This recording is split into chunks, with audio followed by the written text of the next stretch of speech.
Storytime del man que casi hace que toda mi familia me odie y que puso todo un colegio a mi contra. Esto pasó en el 2017 cuando yo tenía 13 años, estaba a punto de cumplir 14 años. Acabo de pasar por una situación bastante difícil a nivel personal y también a nivel familiar.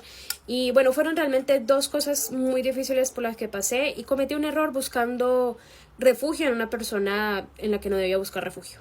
Este muchacho era 4 años mayor que yo y era un grado de escolar mayor que yo. Yo a él lo conocí el primer día de clases y pasaron los días y hubo un simulacro en el colegio, pues en caso de incendios, en caso de temblor, un simulacro. Durante el simulacro nosotros salimos a la zona, a la zona de evacuación y el man pasó por mi espalda. Ay, es que esto sí es ridículo. Me agarró de la cintura, me corrió y yo quedé enamorada, solamente porque me agarró de la cintura. Pues a mí él me quedó gustando y yo lo busqué en Facebook, empezamos a hablar por Messenger, hablábamos todos los días por Messenger. En una de esas me dice, ¿sabes qué? Deberíamos de hablar por WhatsApp. Y yo le dije, de una, hacele. Empezamos a hablar por WhatsApp todos los días desde que salíamos del colegio hasta que nos íbamos a dormir en la casa y al día siguiente, en el colegio no hablábamos. Hablábamos por llamada todos los días, unas 2-4 horas y gracias a él tengo trauma con las llamadas y no le contesto llamadas a nadie. Me acuerdo que él me aplicaba mucho la de, ¿sabes qué? Me voy a dormir, entonces más tarde te escribo. Obviamente no se iba a dormir, él simplemente no quería hablar conmigo. En vez de ser directo y decirme, ¿sabes qué? No quiero hablar ahora y ya. Ay, no, le faltaron estos. En una de esas llegó una niña nueva al colegio y ustedes saben que ojo de loca no se equivoca, o no sé si es que yo de pronto manifesté la situación. La vaina acá es que yo me sentí intimidada por la belleza de la niña y ¿qué empecé a hacer yo? Empecé a celar a este man que es más feo que una pelotazo en las tetas, que una patada en los huevos. Bueno, yo me puse de loca psicópata a celarle demasiado, pues porque era muy insegura de mí misma en ese momento. Y él me decía siempre como, no, con ella nada, ¿cómo se te ocurre? Nunca nada. Y al final sí, nosotros dos nunca llegamos a ser pareja ni nada de esto, simplemente el man todo el tiempo jugó conmigo, con mis sentimientos y con todo, o sea, jugó con todo lo mío. Como dije al inicio, yo estaba pasando por un mal momento y busqué también, ¿saben? Busqué sentirme liberada de una manera en la que no debía buscarlo y empecé a autolesionarme.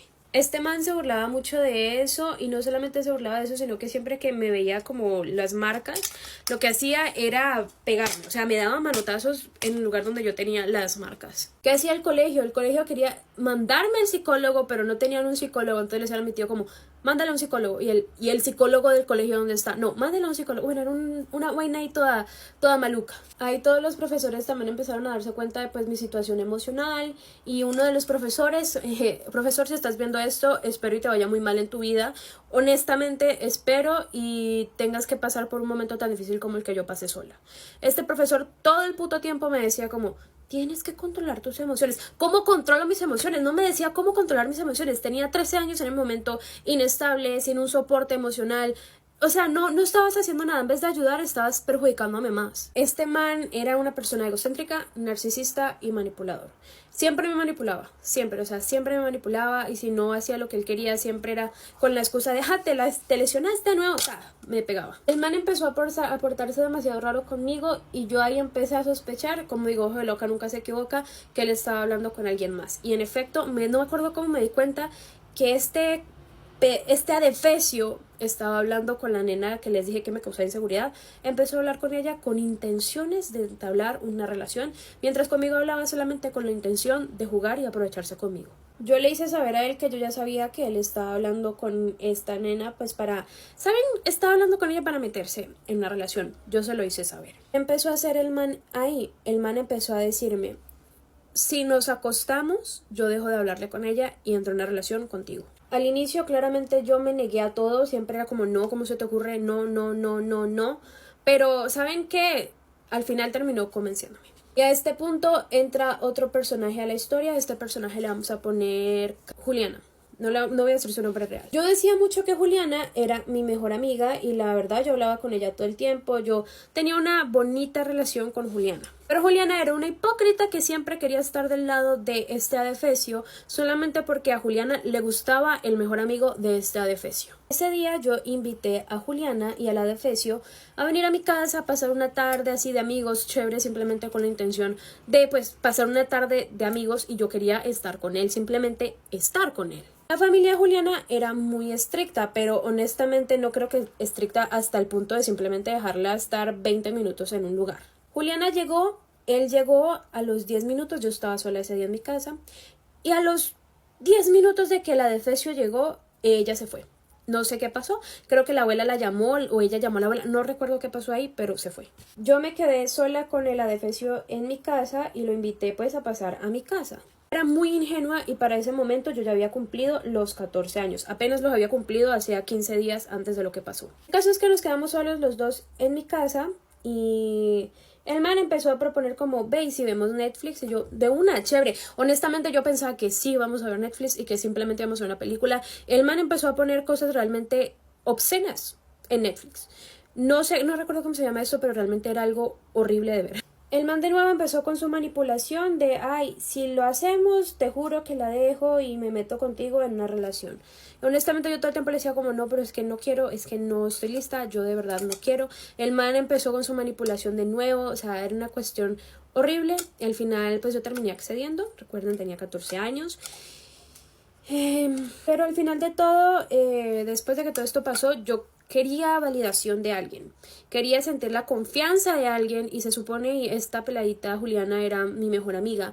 Lo que yo hice fue contarle las cosas pero maquillándolas para que él quedara como una buena persona y que quedara como que yo había disfrutado de la situación y como que yo había accedido porque quise a la situación. Nosotros tuvimos un fin de semana muy largo y entonces no lo vi como hasta el jueves que volvimos a estudiar. Como les dije, yo confié mucho en Juliana y honestamente yo no pensaba que lo que pasó después iba a pasar. Cuando yo llegué al colegio, apenas entré, noté todo muy extraño y más que todo noté de parte de los compañeros de salón de él que me miraban mucho, pero no me miraban, ¿saben? Como de pronto con tristeza, con lástima o con ganas de burlarse, sino que me miraban raro. Recuerdo que él llegó a mi lado en uno de esos momentos que tuvimos de cambio de clases. Nosotros íbamos, de mi salón íbamos a clase de computación. El man se me hace a mi lado, me agarra y no me acuerdo qué me dijo, pero sé que me hizo sentir incómoda con lo que me dijo, pero no recuerdo qué fue. El caso es que volvió con sus amigos, no sé qué se dijeron, se susurraron algo, me miraron y se rieron. Algo importante que no conté y es que yo era una persona bastante caótica en ese momento y era pues alguien que siempre estaba metida en muchos problemas y por ende me suspendían mucho. Después de que pasó esto de la burla, unos días después yo tuve una pelea en el colegio, que ya hay el Storytime en mi perfil, que fue la primera y única pelea que he tenido en mi vida. Y me suspendieron por aproximadamente 15 días. No me alcanza el tiempo, entonces vamos por parte 2. Hey guys, get ready for me while I talk about how I got bit in the face by a dog. Okay, so this happened like 2 days ago at one of my friend's house. And I was sitting by this big black dog. It's like a German Shepherd black lab mix. I was sitting by him. I snapped one of my friends a picture. I like looked to the side, I kind of shifted my phone to the side. And I heard him like growl. He like growled and then just like latched onto my cheek. And that made me like fall off the bed, obviously, because I tried to like get away from him. So I like turned and like fell off the bed. And then while I was on the ground, I like could see like blood like dripping from my face. And I was with 2 people. So one of the girls there started like laughing because she thought that I just got like scratched or something. And then I was like, no, like actually I just got like bit in the face. And not to mention, this was a unprovoked thing. I didn't do anything to the dog. I was sitting on my phone and he just like kind of, I guess, got mad at me or something. I don't know. After I got bit, we went to the urgent care. We waited like 10 minutes for some reason. I don't know. We like wanted to, I don't know. I guess we didn't think it was like that bad, even though I was like bleeding, but we were kind of in shock. Then I went to the urgent care and the urgent care basically said that they weren't gonna help because they didn't want to stitch up my face. They wanted somebody more professional to stitch my face because it is my face. Like they don't want it to like look bad or like heal bad. So they go to the ER and they'll help you there. So I ended up going to the ER. I was there for about like 2.5 hours maybe. I'm not really sure. I was kind of out of it. And then at the ER, I was still bleeding like an hour in. So they took me back pretty fast. And then what they have to do is they have to clean out the my scratches, which they thought they were scratches, but it turns out whenever they were cleaning them, they shot water or the saline through this hole and it came out this hole. So we found out they weren't just scratches. These two are like connected. And I have a video of the water like shooting out through both sides, and it's actually really cool. After that happened, they were stitching me up. They gave me a little bit of numbing. They didn't inject anything because they didn't want swelling to get too bad. So they only really put like numbing gel, so the stitches did hurt. But I sat through it and got them done. I have 5 stitches. I have 3 right here and 2 right here because my lip like was like opening too far. And as you can see, I'm starting to bruise quite a bit on my face. At first it like wasn't really bruising, like it didn't really look too bad, but you can really tell now, and it's very swollen. And while I was at the ER, they told me how dangerous it was to stitch up dog bites because they can get infected super easily, but I don't want to have big scars on my face. So, well, this one they were gonna stitch. This one, she was like, we can stitch it. It's gonna like make it not as obvious whenever it heals, but it is in risk of getting infected. And I just went ahead and got it stitched because I didn't want it to open and have to deal with it like bleeding and stuff. So that's what I ended up doing. And I'm just in like recovery right now, I guess. I don't know how long this is supposed to take. They did not really tell me anything. So we're just gonna get my stitches out in like a week, which is good. And then once I get them out, we're gonna see a plastic surgeon to see if I have to do anything with my face, because it might be a little bit like my lip might droop or something. And that's basically the story. I can go into some more details in another video, but I think that like really sums up what happened for right now. And there's absolutely no hate to the family of the dog that bit me. Like, they were so good about it. They were really nice. And it was an accident. Okay, bye guys. If breaking up with your partner breaks your trust in other people, you never were actually in love with your partner. That is attachment. I got essayed by my neighbor. This is not my story. When I was in elementary school, one day I got locked out of my house for the first time. My parents weren't home, so I went to my neighbor's house. They were this sweet old couple, and they gladly took me in until my parents got home. They gave me a Diet Pepsi and taught me a card game. They were so sweet. They said that they had a granddaughter around my age and introduced me to her. We became best friends immediately. I'll call her Jane. So me and Jane became best friends. We did everything together. She always spent the night at my house, and when she did, nothing was weird at all. I need to mention that she was older than me, and her body and hormones were more mature than mine. I was a very protected kid and knew nothing about sex at this time. During about a year of us constantly hanging out, she invited me to spend the night at her house. At first, everything was normal. Go to part 2. Part 2. Just to start off, no, my friend and I are not in a relationship. No, we're not married to the guy at the same time. This is not how it was. I know a lot of y'all would be like, oh, that's illegal. Yes, it is, but this is not our case. And also, like, I said that too, like, this is not about like a crusty boy. This is like about girlhood and like how friendship with girls is like so unique and how that means so much more sometimes. It's like, yeah, we like sometimes lose some things along the way, but like we gain so much. So that is what that story is about. And again, like, I don't want to tell anything, like, I only want to tell my story. I don't want to tell like Jules' story because that's her side and that's her stuff.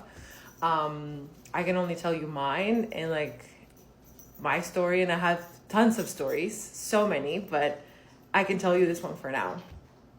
And I can tell you how like I met him and everything.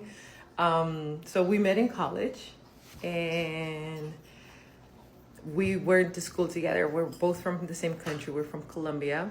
And at the time, when I met him, I was going through my first relationship and my first love ever. And the way I love that man, like my first love was like the way, how you see in movies or read about it. Like that was the kind of love that you see in movies and you read about.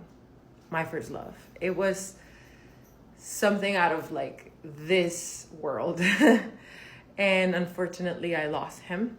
So I was very sad. I was going through like processing all of that. And he was a friend. we're gonna call him Mr. the crusty boy. So he was there as a friend and like helped, like leaning, being that guy that was like my friend, helping me to go through all this process. Not my only friend, but I had many friends, but at the time he was one of them. And he was just being supportive and everything else. So we see each other every day in college, and we like had the same group of friends. We had a lot of like things in common in terms of like humor and like things in school. So we obviously like gravitated towards each other, but not because there was something there. It was just because he was being a friend. I was going through a hard time, and we had the same group of friends. He was very social and like very like butterfly, like always like going around talking to everybody.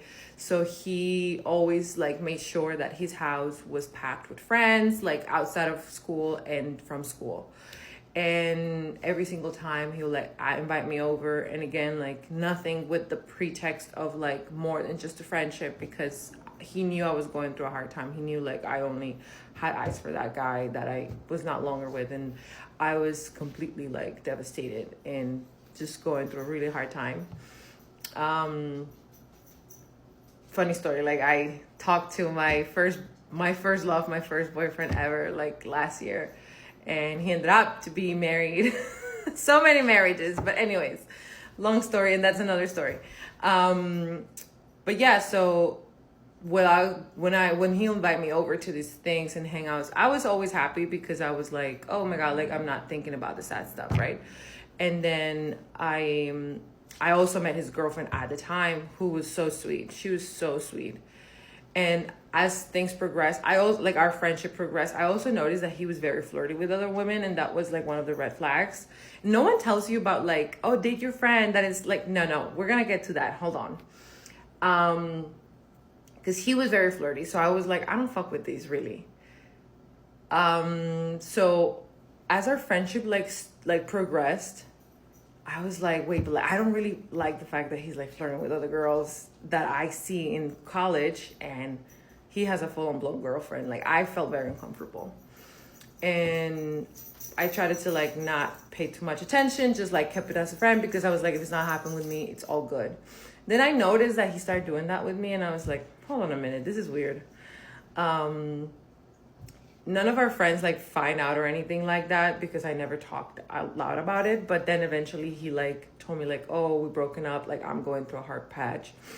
So I kind of took it as like, well, I'm here for you. I'm your friend, right? Long story short, they never actually broke up, or at least from what I know. But there was like a weird overlap between them, right? I thought they broke up. That's what he said. But yeah, he like used the whole story of like, we're broken up. Actually, like our relationship is not as good as you think it is, like the whole spiel. And I was trying to be a supportive friend, being there for him. We talked through everything, like kind of help him, how he helped me. And I noticed that he was being very vocal about him liking me. And I was like, wait, but like, I don't feel like that. So like, I don't want to push you away because you're my friend, but at the same time, like give me time so I can catch a beat. Maybe I will like you. I don't know. I was very young. I was like probably 18. So at the time I wasn't really sure how to like maneuver all of this. And he was far more different than my first love. Like my first boyfriend, my first love, he was just like complete opposite. Like I cannot sit here and describe. I mean, I could describe it to you, but the story will be too far long. So imagine just like grungy, like literature, or like bachelor in literature, like Scottish man, you know, like got his life together kind of deal. And then you have the opposite of that, which is like Latin, like Colombian man, like Colombian boy that is just like mom and dad's like little boy, just very like proper, like with the Lacoste, you know, like complete opposite. And not bashing on anything, but just two opposites. So at the time I was like, well, maybe like opposite is a good thing, I don't know. And like maybe I will like it. Like I was trying to gaslight myself. I was like, maybe I will like him. And just like fast forward a little bit, like that was what I did throughout the whole relationship. Like the full 5 years I spent with this person, I genuinely gaslit myself every day to truly make myself believe like, oh, I like this person. I can tell you the first time that I remember like actually looking at him and being like, he looks attractive right now. And that was like 3 years into our relationship, which is freaking crazy. I know might be some like psychologists out there that can tell me how that happened, because I don't know still. I still go, like, I talk about this in therapy with my therapist, and like we haven't gotten to that point yet, because there's a lot much more in that relationship that unfolded. Like, it was really hard to go through. So we're like slowly unpacking that. But anyways, like I know, have an idea of why, of course. But anyways, the part where like everything starts happening is that we moved to the States together from Colombia, thinking like, okay, this is our new beginning. We were like two years and a half in the relationship. We lasted 5 years in total, almost 5 years. And then obviously like here, he was my only thing. Like I only had him, like he was my connection to home. So I stayed for the remainder of that period of time attached to him, because I felt alone. I had nothing else in this country. Like I just felt like I cannot make it by myself, so I need him. It was like a need base more than anything. It wasn't love. It was a need base. Someone said something about like, oh, let me guess, he needed a visa. You were kind of right about that, yes. So that's why the marriage comes into place. And that's why him and I got married. And I mean, it's such a long story, truthfully. And I just already see this going to like 9 minutes. And it's not even like brushing the surface of it all. But yes, he needed a visa. We knew each other from college.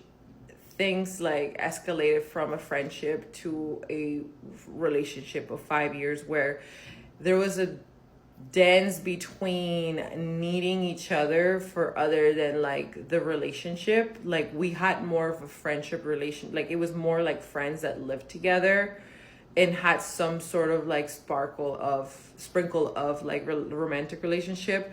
But we were like mainly friends, something like that. The reason most couples argue is because you guys are both making your own assumptions about what the other person's thinking, their intentions. Oh, you probably did this because you didn't care about me. I'm gonna be honest, that's very unreasonable. Assuming that your partner has malicious motives to hurt your heart sounds like the perfect formula for you to continue your avoidant behavior, for you to choose to protect yourself, defend yourself, not be a part of this relationship. Okay, I wasn't gonna do this because I put it in the comments and it's really like not that long of a story, but some of you guys are not reading them and still jumping to conclusions, like you're leaping. First I want to say to all of you who thought that my mom tried to drown me, she did not try to drown me. My mom is still a great mother. Like that, she did not try to drown me, please. And also like nothing that happened was like her fault, like, or my dad's fault or anything. Like I was honestly just a really sick baby always. I always had things wrong with me. Like I was super colicky and I had to get tubes in my ears like 9 times or something. So like there was just always something wrong with me. But basically, into the story, all that really happened was that my mom was like giving me a bath when I was a baby, like I was really young. And she was like then just rinsing off the soap that was in my hair, and I like started turning a little bit purple, and then I started bleeding out of my eyes. And so she like freaked out, obviously, as any mother would, especially like a young mom like that. And she like wrapped me up in a towel, and then she ran out to the car, like wasn't even gonna bother like putting me in a car seat, because that's how like worried she was, because I mean she probably thought I was like gonna die or something. But by the time she'd gotten in the car with me, it had like stopped, like I wasn't bleeding out of my eyes anymore, or like, and I wasn't like purple anymore. Then they took me to the doctor, and the doctors were pretty sure that I had a seizure, and that's what was like causing everything. And so they did a sleep MRI on me, maybe more than one, I don't know, just to kind of see what was like going on. And I ended up being fine. I don't have a seizure disorder, like I don't have epilepsy or anything like that, and I think that I'd only bled out of my eyes like once or twice. Like I think that only happened once or twice. So it wasn't like even a reoccurring thing. So yeah, it's really not that deep. But my mom did not try and drown me. And I am fine now. So How could her body have ended up in the Everglades, but there's no footage of her ever leaving the hotel? This case is terrible from the beginning. On an early morning in February in Miami, it is a chilly day and a woman is found face down floating in the tall grass and mud of the Everglades. Someone comes across the body and immediately assumes she's dead. Her long hair is floating there. She's face down. How could she not be dead? But they still check on her, and to their surprise, she is alive, barely clinging to life. So the police are called and they immediately medevac her. When she wakes up in the hospital, she barely remembers a thing, but there is a ton of physical evidence. She is badly beaten, was obviously essayed and raped. There is male DNA, if you know what I mean, on her body. She has severe brain and head trauma. Her bones over her right eye are fractured and broken completely. She had a thick accent and spoke in broken English. It clearly wasn't her first language, and so it's kind of hard sometimes for them to understand her. But essentially she says that she barely remembers anything, and everything that she does remember is kind of fuzzy. She says that she remembers someone, maybe 2 or 3 white men, breaking into her room, shoving a pillow on her face, making her drink something. She doesn't remember seeing them, but she remembers tasting something like strong alcoholic. And then she kind of remembers being slung over someone's shoulder and carried downstairs. And then at some point she remembers being in a car, and in the car she was violated and harassed, and she remembers pleading for her life. But what she's remembering is in bits and pieces, and it's really hard for her to give any sort of leading evidence or anything that could identify who really did this. So detectives learned that this girl had been living at the airport hotel for months. It was only 8 miles from where she was found floating. The reason she was at the hotel is because she worked for a cruise line. While she was on the job, she got injured. So while she was healing, the job had put her up in a hotel. The police look at her room for evidence, they look at surveillance footage, and they interview staff. And the hotel had almost 200 rooms and it was very busy, so it was hard to really get any leads. Her and her lawyer end up suing the hotel for negligence, and they end up hiring a private detective named Ken Brennan to find out what happened, because the police at this point were not being very helpful. So Ken Brennan is now involved, and he gets with the lead detective on the case. His name is Alan Foote. And so Ken and Alan are talking, and Ken is like, I'm not going to get in your way, but I'm going to figure out what happened, and I will go through you. I'll make sure that everything I'm doing, since I'm technically not a police officer, I'm just a PI, I will make sure everything I'm doing goes through you, and if I have anything, you can make the arrest. I'm not going to get in your way, but I'm figuring this out. And Detective Alan Foote, he was pretty helpful, like he was interested in the case, but at some point when a case dries up and there's no leads, he does have to move on to other cases. So he tells him, go ahead, he gives him some evidence and like gives him some of the files, but he says, I can't keep helping you, like I have to move on to new things. So Ken looks into this case and he is looking at the hotel security system. It was pretty extensive. There was 2 security guards on duty at all times. The back doors were locked at night, and each exit had a security camera. There was also one at the front entrance, one at the lobby elevator, and then more at the parking and the pool. Plus, all the guests had digital key cards, so you could see the timestamps of when they like swiped it to get into their room. So on the morning of her assault, he wanted to figure out where she had been. So at 3:41 a.m., we see that she checked into her room using her key card, and then she was found about 3 hours later in the Everglades. So we have this 3-hour mystery window that we don't know what happened to her. So he uses the security cameras to try to figure it out. We know that she met up with a friend for dinner and got back around midnight,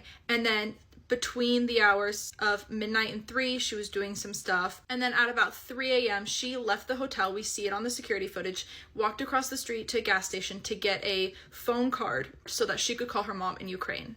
She gets back, we see her on the security footage walking back into the lobby around 3:40, and she gets on the elevator around 3:41, and we see her talking to another individual, just a random guy, and then they both go up in the elevator. She swipes the time card to get into her room, and we see that she entered around 3:41. So now Ken Brennan goes to look at the footage and is trying to figure out how she ended up going from her room at 3:41 and leaving the hotel. And when he is looking at the footage, there is literally no evidence that she ever left. Like, she is not on a single frame, and she would have been if she left, if she walked out the door, if she was carried out. you would have seen her on the footage. So somehow this woman went from being in a room at 3:41 to the Everglades at around 7 a.m. and we have no idea how. Zero evidence she left the hotel except for the fact that she was found in the Everglades hours later. So he's looking at the cameras, and to preface, the cameras are used by motion detector. They are not running continuously, but anytime someone moves, even if they move slowly, even if they move like in weird ways or try to get around it, the motion detection will pick it up. They even tried to tamper with the motion detectors to see if you could somehow mess it up, and there's no way that the cameras would not record if someone was moving. So there's no way that someone tampered with the cameras. At first, they think a possibility is that someone dropped her out of the 4-foot story window into the bushes, and that's why she had all the bruises. But when they investigate, the bruises don't line up with that, and the bushes were not like flattened in any way. So they know that isn't the case. And they think maybe she was disguised. So Ken starts looking at all the different footage to try to see if she's disguised, and he starts looking at every single individual on the cameras that day, and there are a lot. There is so much traffic going in and out of this hotel. He starts eliminating anyone with a small bag, anyone who it's clear it couldn't be her disguised, anyone who couldn't be clearly carrying her or disguising her, he rules out. After the most tedious time looking at this footage, he finally has only one guy left, and it is the guy that she is seen chatting with on the elevator for like 2 seconds before they go up to the 4th floor. We see him enter the elevator at 3:41 with the victim. He was a large black man. He was about 6'4" and about 300 pounds. He wore glasses. So we see him enter the elevator at 3:41. And then when they go up to the 4th floor, there's no footage on the hallways or near the rooms. So we don't know where he went. He could have even gone to another floor. And then we see him exit the elevator and come back down to the lobby 2 hours later at 5:28 a.m. He is unaccompanied, but he is carrying a suitcase. The suitcase is like a rolling suitcase, so he's dragging it behind him, and he looks cool, calm, and collected. And now Ken Brennan is like, crap, because he's the only person left that I haven't ruled out, but he's just carrying a bag, and this bag doesn't look big enough to like fit a person inside of it. And not only that, but he looks so calm. Like there's no way that this guy is hauling a body in this bag. Fortunately, this guy, he is determined. This PI is determined to figure it out, and he is honed in on this guy. And at first it doesn't make sense, but he starts watching this footage meticulously and is convinced that this is the guy, and he notices something really important in the video. And I'm going to tell you what it is in part 2.